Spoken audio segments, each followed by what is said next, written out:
الحمد لله الملك الحق المبين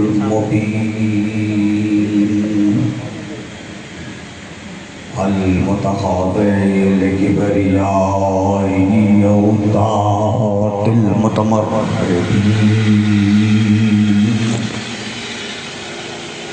المعترف لربوبيته سائر الخلق الأجمعين ثم الصلاة والسلام على أشرف الأنبياء والمرسلين سيدنا ومولانا أبي القاسم محمد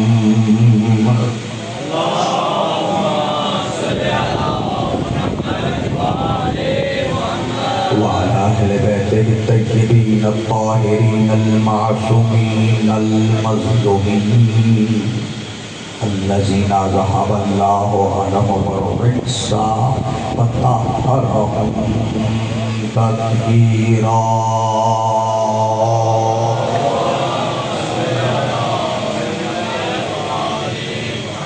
أما بعد فقد قال رسول الله صلى الله عليه وآله وسلم إن الحسين مصباح الهدى والسفينة النجاة صلوات.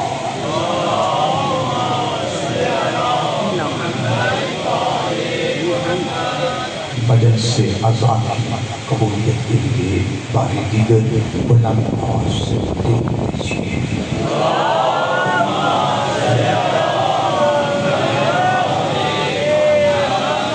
السلام علیکم یا علی علیہ السلام. عزیزان محترم محبان اہل بیت، یقیناً آپ بلا فضل کے ماننے والے ہیں اور ہماری صفوں میں فاصلہ اچھا نہیں. اگر آپ تکلیف نہ سمجھیں دو قدم آگے آ جائیں تاکہ بعد میں آنے والوں کے لیے صلی اللہ علیہ وسلم.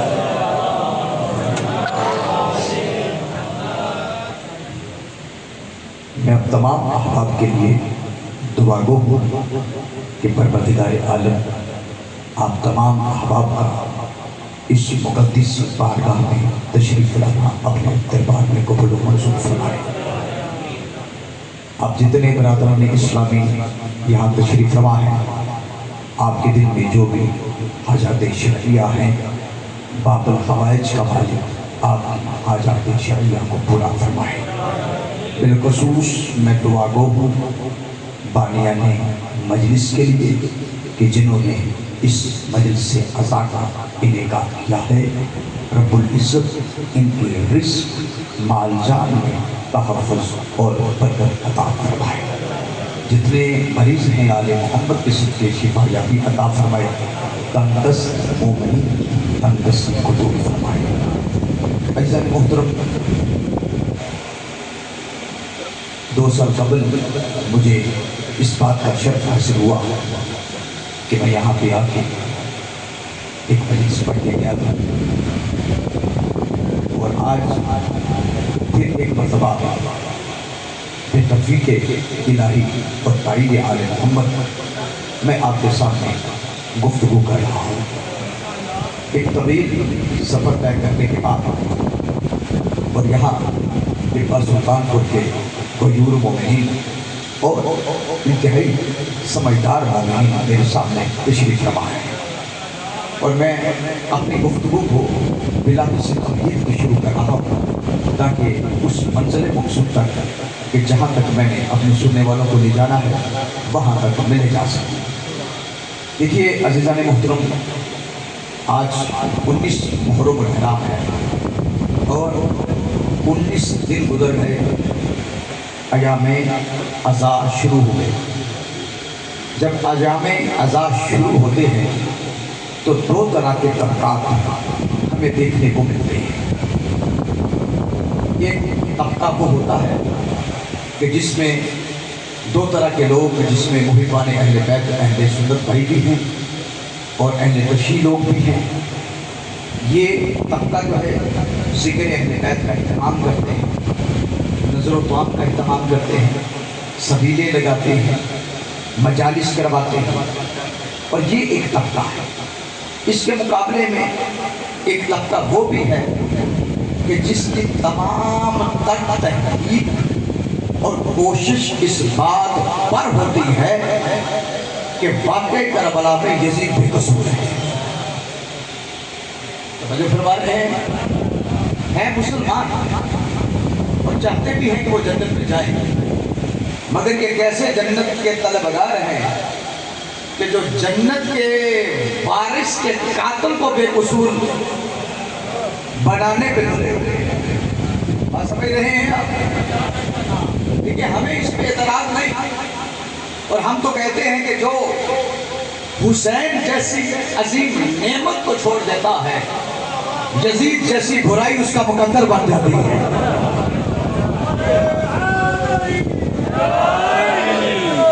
یہ جو محبت یزید کے گھر، بس تقریر ختم ہو گئی اور آپ کے اذہان بہتر متوجہ ہو گئے ہیں، گفتگو میں نے شروع کر دی۔ یہ جو محبت یزید میں غرق ہیں لوگ، اور یہ ایک ایسا طبقہ ہے عزیزان محترم، اس وقت دنیا میں 4000 سے زیادہ مذاہب موجود ہیں، اور ان 4000 مذاہب میں سے بشمول مسلمانوں کے کسی مذہب نے یزید کو قبول نہیں کیا،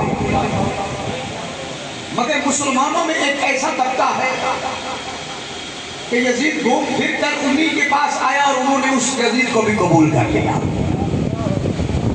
دیکھیے کہ یزید کی محبت میں پاگل ہوئے پڑے ہیں اور یزید کی محبت کا دم بھرنے والے ہیں، اور ایسے مرے جا رہے ہیں یزید کی محبت میں۔ ایک صاحب نے خط لکھ دیا اپنے مفتی صاحب کو، اور خط میں کیا لکھتے ہیں کہ حضور والا ہم یزید سے محبت کرتے ہیں۔ مجھے فرما رہے ہیں، میں انتہائی گفتگو کرنے والا ہوں، حضور ہم یزید سے محبت کرتے ہیں، تو ہم کیا اپنے بچوں کا نام یزید رکھ سکتے ہیں؟ اب تو مفتی صاحب سے وہ اس سے بھی بڑے دیوانے تھے، وہ یزید کے مرید خاص تھے، انہوں نے خط پڑھا اور اس کا جواب تحریر کیا، ہاں جائز ہے، جائز ہے، صحیح ہے، رکھ سکتے ہیں۔ تو میں نے کہا مفتی صاحب بے شک رکھیے، کیونکہ دنیا والوں کو پتا ہو، معلوم چلے کہ دنیا والے معلوم کریں کہ کون کس کے دل میں یزید کی محبت ہے اور کس کے دل میں حسین کی محبت ہے، یہ فرق ہونا چاہیے۔ مگر جس طرح یہ یاد رہے بات کہ نام تو آپ یزید رکھ دیں گے، مگر جب آپ کا بچہ سکول میں جائے گا تو اتنا یاد رکھیے، سکول کے سارے بچے دیکھ کے کہیں گے وہ دیکھو یزید آیا ہے، اور جب یہ اس بچے کو اس کا باپ لینے کے لیے آئے تو بچے دیکھ کے کہیں گے وہ دیکھو یزید کا باپ آیا ہے۔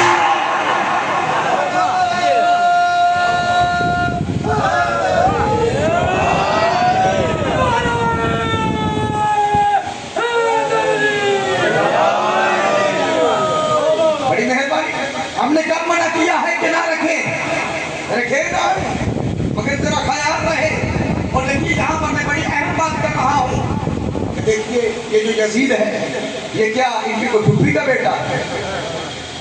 بات ہے نا، میں بات بڑی اہم پتے کی بات کر رہا ہوں۔ دیکھیے یزید ان کی پھوپھی کا بیٹا نہیں ہے، یزید کو کیوں بچا رہے ہیں؟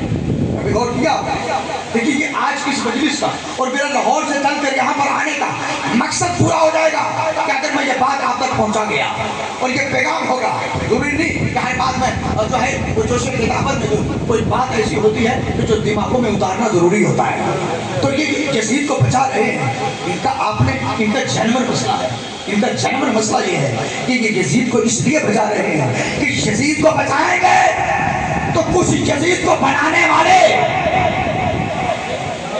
یزید کو خلافت کی کرسی تک لانے والے، مثال سے بات کو خان کرو، مثال کے طور پہ ہمارا کوئی کیس چلا سپریم کورٹ آف پاکستان، توجہ سے سماعت کریے، تو جب کیس کا فیصلہ آ گیا تو کیس کا فیصلہ ہمارے حق میں آیا، ہم جیت چکے تھے، ہمارا مخالف ہار چکا تھا۔ تب ہوا کیا کہ جیسے ہی ہم احاطۂ عدالت سے باہر نکلے تو ہمارے جو مخالف جو ہم سے ہار چکا تھا اس نے 2-4 راؤنڈ فائر کیے اور ہمیں مار دیا۔ توجہ رکھیے گا، میں مثال کہاں لے جا رہا ہوں یہ سمجھنا یاد، اس نے ہمیں مار دیا۔ تو اب دیکھیے کہ مرا کون ہے؟ جو جیت چکا ہے۔ مارا کس نے؟ جو ہار چکا ہے۔ اب یہاں پہ پورے میڈیا جو ہے متوجہ ہوئے اور کہا کہ دیکھو سپریم کورٹ کو پاکستان میں ختم ہو گیا، تو ایجنسیاں متحرک ہوئی، شواہد اکٹھے ہوئے کہ دیکھو بھائی یہ جو قاتل ہے یہ اکیلا ہے یا اس کے ساتھ کچھ اور ہے؟ اکیلا ہے یا اس کے ساتھ کچھ اور بھی ہے؟ انویسٹیگیشن کا سلسلہ بڑھنے لگا۔ تو جب اس انویسٹیگیشن ہوئی تو معلوم یہ ہوا کہ قاتل اکیلا نہیں ہے، قاتل کے پس پشت پہ کچھ اور بھی ہیں جو اصل قاتل ہیں۔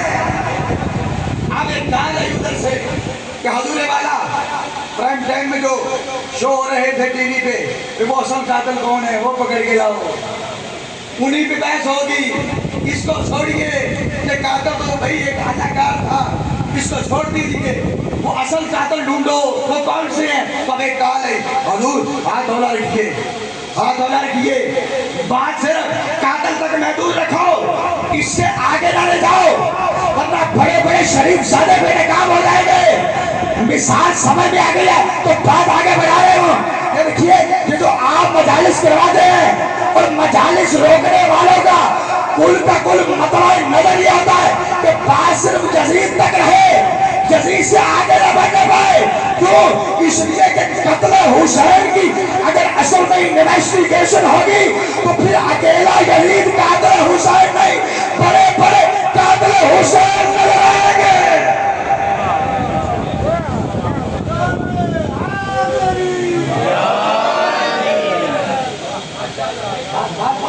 میرا پیغام بول گیا تھا تو پھر اکیلا یزید قاتل حسین نہیں، بڑے بڑے یزید کو یزید کی کرسی تک لانے والے۔